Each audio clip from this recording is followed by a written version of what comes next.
I want to learn how to do that.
And hello, dear ones. My name is Reverend Robert Brzezinski, and I am the founding minister of the New Thought Media Network. We are so grateful to be with you here this morning.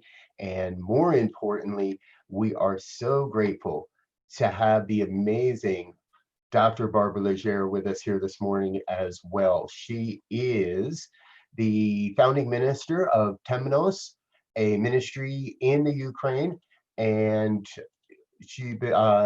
we're getting all our tech together here, folks. Sorry, give me just a half a second. So, Dr. Barbara, welcome, welcome, welcome.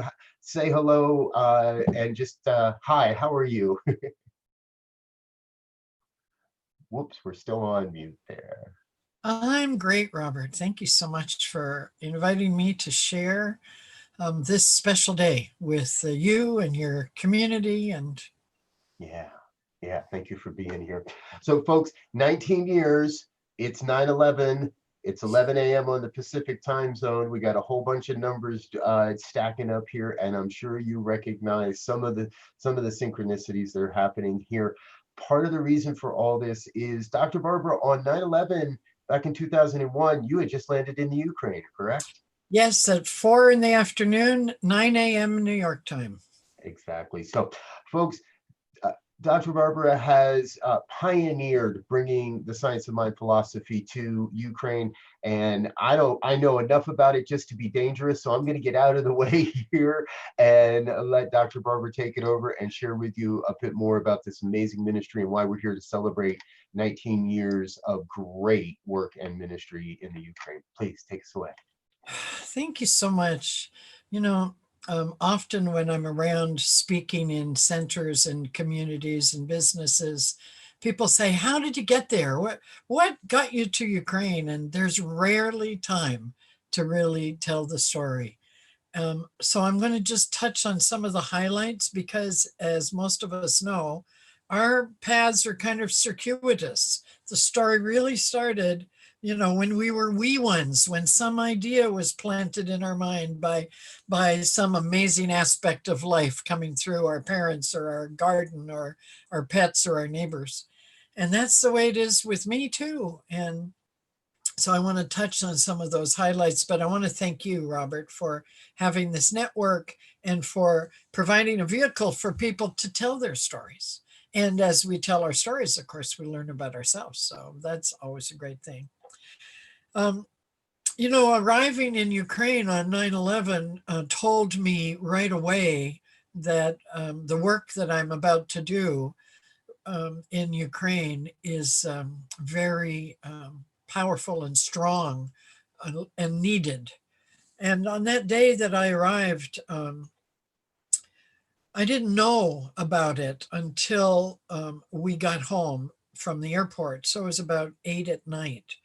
And the telephones there were very difficult. You could hardly get back to America. My son was flying on the East Coast. I had no idea where he was. But all I knew right there and then was that I really knew that I believed in peace. I really knew that in this moment we had to make no enemies. I mean, it was like a mantra that I said to myself, don't let this make enemies amongst us, no enemies.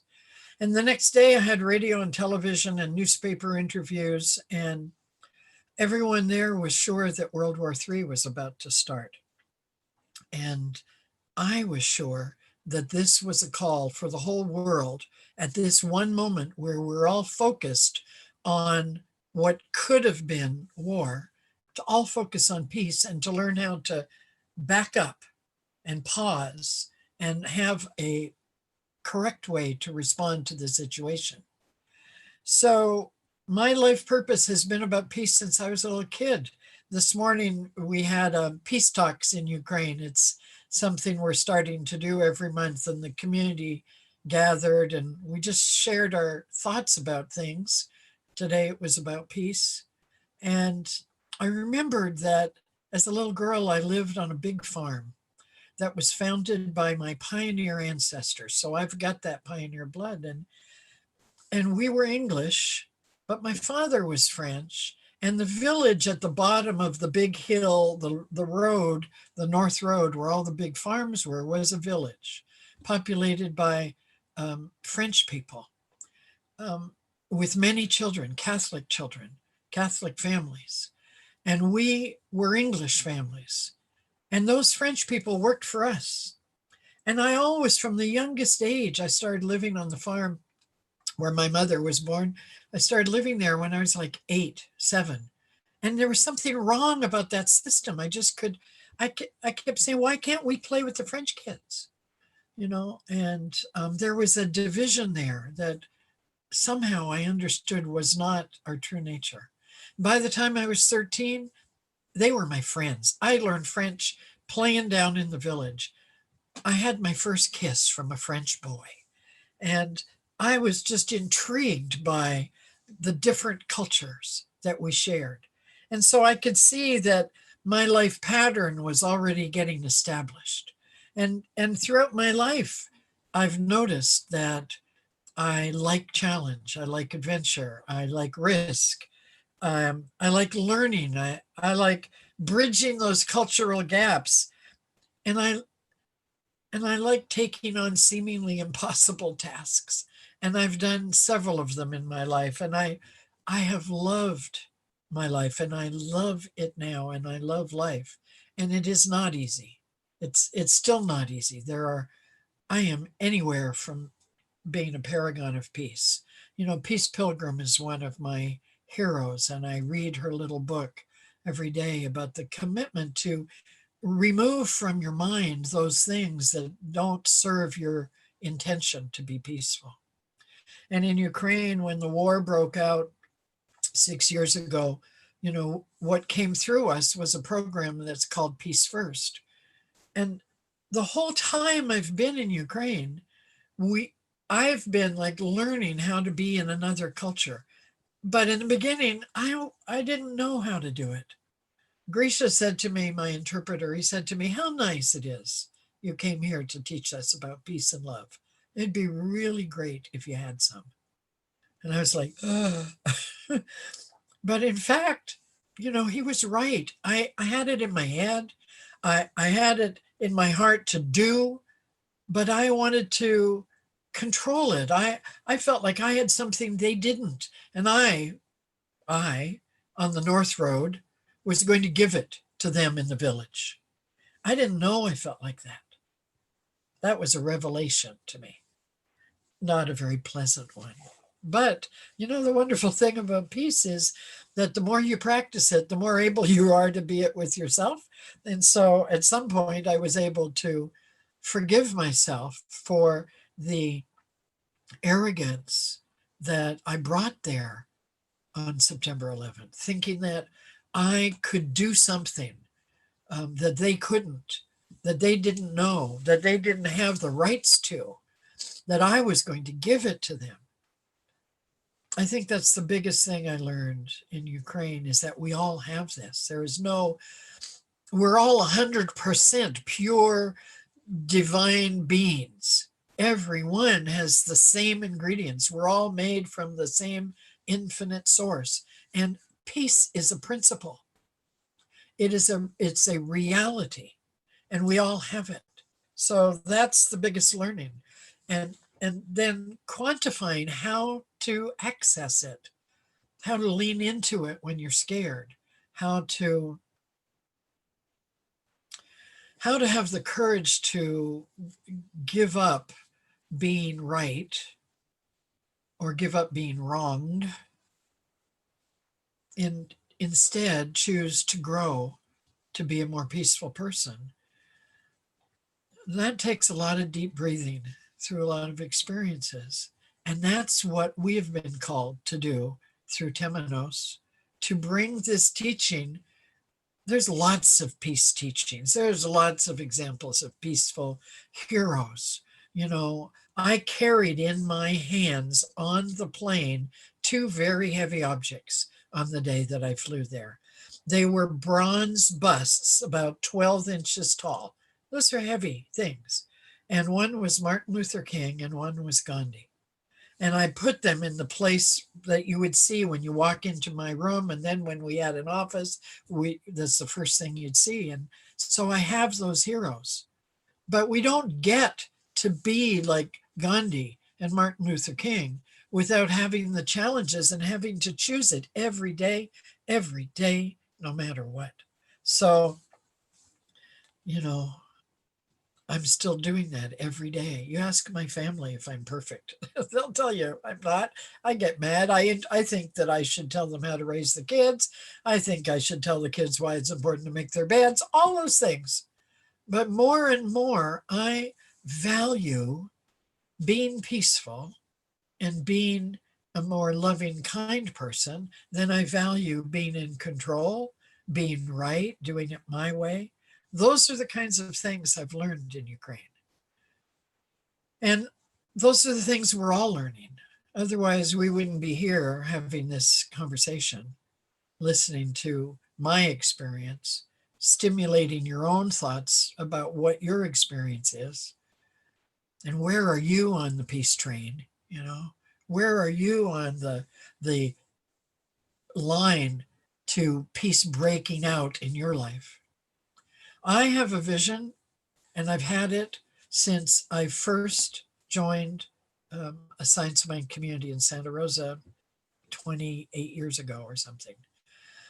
And It came out of a program called On Course. On the very first day that I managed to get myself to Science of Mind, which took a lot to do, um, I ran into, I got there late. I got there, the time had changed and I had forgotten.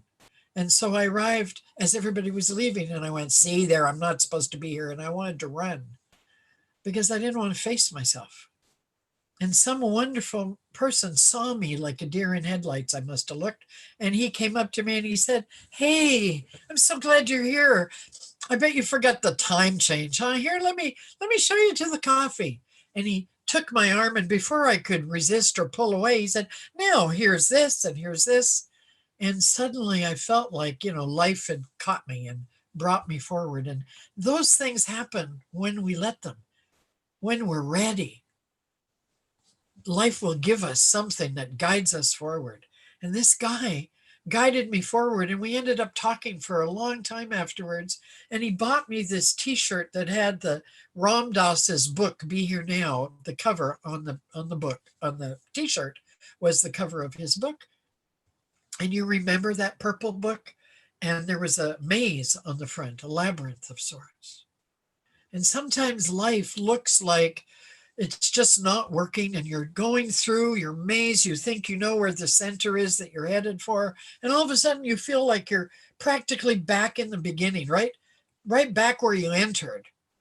But if you walk mazes enough and labyrinths enough, you know that it's just the circuitous route. It takes you back because you might just need to check in one more time about this. You might need to remember why you're doing it. And almost immediately you're there at the center. And so I learned to not panic when it seemed like it wasn't working. I learned to ask my practitioner. I learned to read a book or take a class or do a lecture. So the circuitous path really for me started, besides being a bicultural child in a bicultural world in Quebec, Canada, it started when my son, well, actually, it started when I injured my back. And I was a house painter. I painted Victorians in San Francisco. And I ruptured a disc in my back one morning at the end of a very long job, almost the end. And I spent a year, 6 months in bed and 6 months learning to walk again. And I was angry. I was mad. People would come to care about me and I would throw books at them. Fortunately, I lived in a community that of single parents and kids on a nice farm. And so life took care of me. But I lost, my material good. I lost my business. Actually, I gave it to my employees, all the equipment and everything. I did try running my business from my bed where I could hardly even lean forward. I was on the phone talking to the crew leader, telling her how to do things, as forgetting that she was the crew leader. She knew how to do things. So for the first couple of months of my injury, I made myself crazy, and probably them too, trying to run things from my bed. I finally gave them the business. And I learned to walk, and I went back to school, and I had so many wonderful things happen. Life came along and gave me so many amazing things. One of them was the idea that there might be some learning in here. And then one day my son says to me, and this is like around 1980, 81, and he comes to me and he says, am I going to live long enough to go to college? And his face was white. He was scared. And I remember looking up and looking at him and going, what? He said, yeah, is the war going to happen before I go to college or after? Am I going to live long enough to go to college? I was stunned by his question, and I had two realizations. One was I had been absolutely unconscious about the conversations that we were having in the house about the danger of the nuclear scare that was going on between America and the Soviet Union. And we were all talking about terrible things in front of the children. I didn't realize it until he said that to me. And the second thing I realized was that if not, I am not part of the solution. I am part of the problem. And so I changed everything that day. I started an organization on campus called Students Against Nuclear Energy. I worked against the war. I marched. I did call-ins. I did voter registration. I did all those kinds of things to try to save us from war. But that's, you cannot resist something and hope it's going to change. Resistance, as Dr. Edwards says, resistance is futile. And so Buckminster Fuller says, you can't fight the existing reality. If you want to change the reality, create a new one, a better model. Create a model that works and the old one will fall away. And I learned that in the process of saying yes to this insight in me that says, come on, let's learn about peace. And so that took me on such a circuitous route. When I finally was able to walk around, I went to Sufi dancing because, it was such a wonderful way to exercise. And I met these really cool people. And we started talking about peace because it was certainly the topic of the day. And then we started a sister city organization, 3 of us. And it took us 10 years. But finally, we got a sister city, and the Soviet Union had ended by that time. And it was in Ukraine. And that sister city, we started sending people back and forth. And police from there came to us, and ours went there, and teachers and artists and healers and students. And we were doing this. We were getting to know each other. We were taking the wall down in our heart. We were realizing and planting seeds to everyone who was part of it that we're all one people, that we're the same. And so that was such an incredibly powerful experience to me that I really fell in love with the people in Ukraine. And then professionally, things were developing along the same line. And I got a contract to do some project development first in the Soviet Union, and it became Russia. And then, we were talking about economic development, joint ventures. Now, it ultimately didn't work because it was still too scary for business, for investors. But what it did was it got me into that culture enough so that I could say yes when the call came from Ukraine for me to go, to leave my family, to leave my dog, to leave everything I knew, my business, my clients. I kept 17 file cabinets, and I kept my office for 3 years in Santa Rosa because I just couldn't let go of it. But finally I did. I spent a whole summer cleaning out those file cabinets, but I still have some of the most precious things. Some of the journey is still there, should I get time to write a book about that.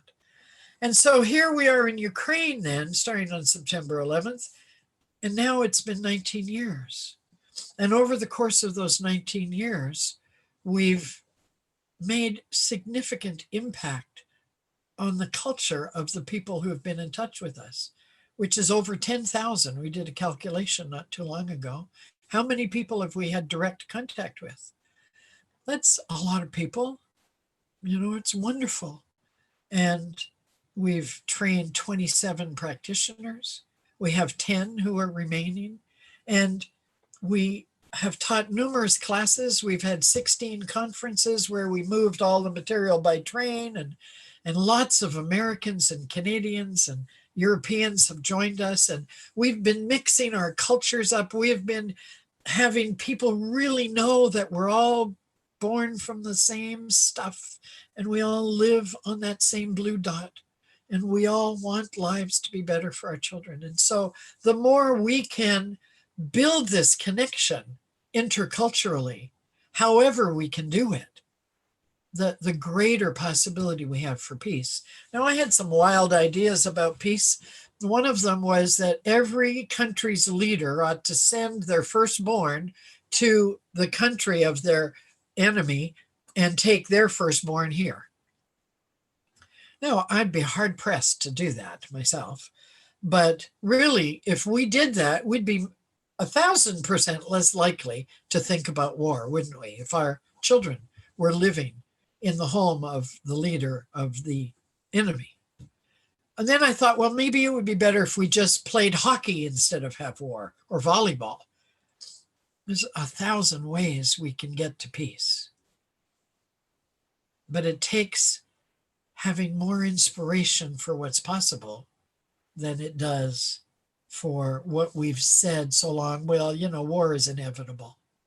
We have to remove that belief that war is inevitable, dilute it. And that's what the power of positive thinking does. That's what this teaching that we study does. That's what metaphysics does. That's what making a constant choice for peace does. It dilutes the intensity of war so that more and more the solution, that's cool, more and more the solution is evidently peace. So imagine if we do that, we just start walking around knowing that the solution is inside of us, because that's where it is. It's a principle. It's within us. And our job is to express it. That's all. And this morning, when we were doing peace talks in Ukraine, my son and his daughter, one of his daughters came. She's 8. And so there she was, talking about, well, for me, peace means being nicer and kinder to people. And, she learned that in her family. She learned that by her parents choosing to send her to peace camp. So, this is how we get there. We get there by wanting peace more than fearing war. Dr. Michael says, pain pushes till vision pulls, but once you have a vision, it will pull you through anything. And to get to the vision, we have to be willing to change. Now, this year's theme and next year's theme in Temenos is the art and science of change, because we have to understand it so that we can comply with it, so that we can align with it, so we can be more receptive to it, so we can understand it more.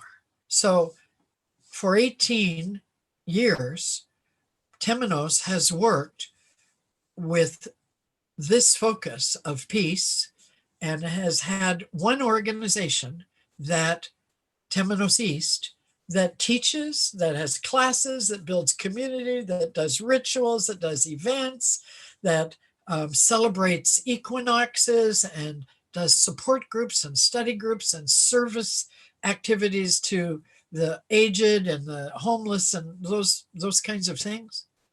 And this year we kind of behaved like an amoeba. You know what amoebas are? They're one of those wonderful cells that don't just duplicate themselves exactly like themselves. They are so flexible, which is the first word I teach any guest to Ukraine, is to be gipki, flexible. Amoebas are so flexible that they can design themselves in lots of different ways, but still be an amoeba, still be the essence of them, of their amoeba nature, only it starts multiplying as the need for more complexity exists.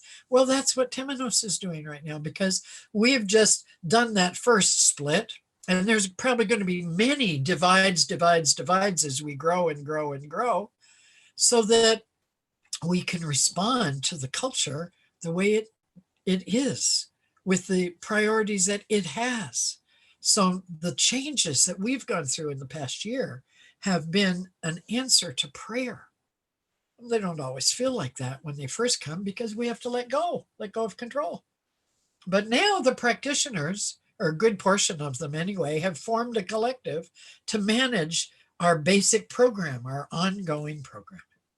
And they are on that new journey of self-reliance and self-sufficiency and self-management that we've all been praying for the whole 19 years. And then out of that growth, another organization was born that is a youth and family organization called We. And we stand for the future. We are about investing in the future, taking this teaching and packaging it in a way that allows people to hear it where they are. And so we just finished our first pilot project, and it was 10 weeks, started in January, and it's modeled after the season of nonviolence. And we call it the season of peace and understanding. And we were in 26 schools. We had over 1,500 students ultimately. COVID happened in the middle of our season. We had 92 teachers. We've had 4 webinars with those teachers. We had a big exit feedback webinar. And then we had a working group this summer to redesign the program to fit their culture and their students. This is in public school, grades kindergarten to 12th. Over 1,500 kids for 9 weeks, 5 days a week, and their teachers, and to some extent their parents and friends and siblings, were impacted. And it's an extraordinary experience. We reached over 3,000 people in 9 weeks, every 5 days a week. We're doing our second pilot now. We probably are doubling our numbers. And this, while it's not the same as teaching people that come to you and sit in the class, it's not that same model. It's a new model.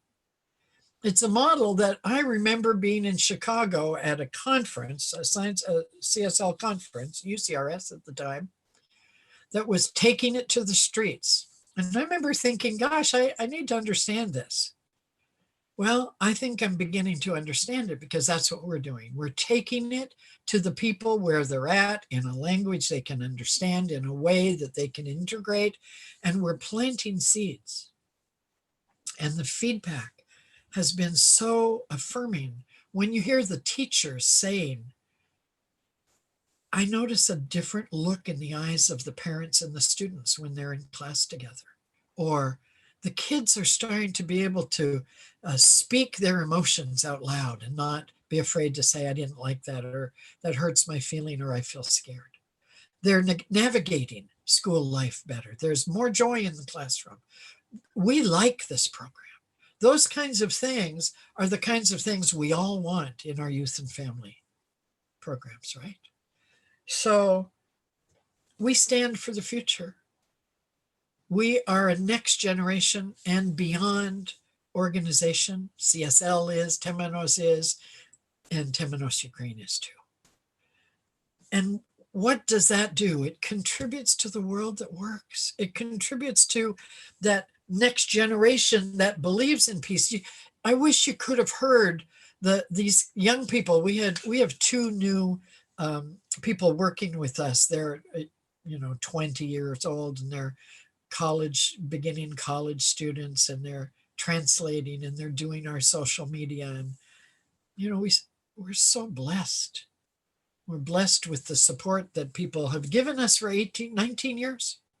We exist because of the generosity of people here who don't even know what life is like there. But if you want to know, I'll send you the copy of today's peace talks, because it was just knocked my socks off to hear them. So we're only growing. We're changing and expanding and growing, and we're ready to learn more than to fit into the normal paradigm. We're stretching the edges peacefully.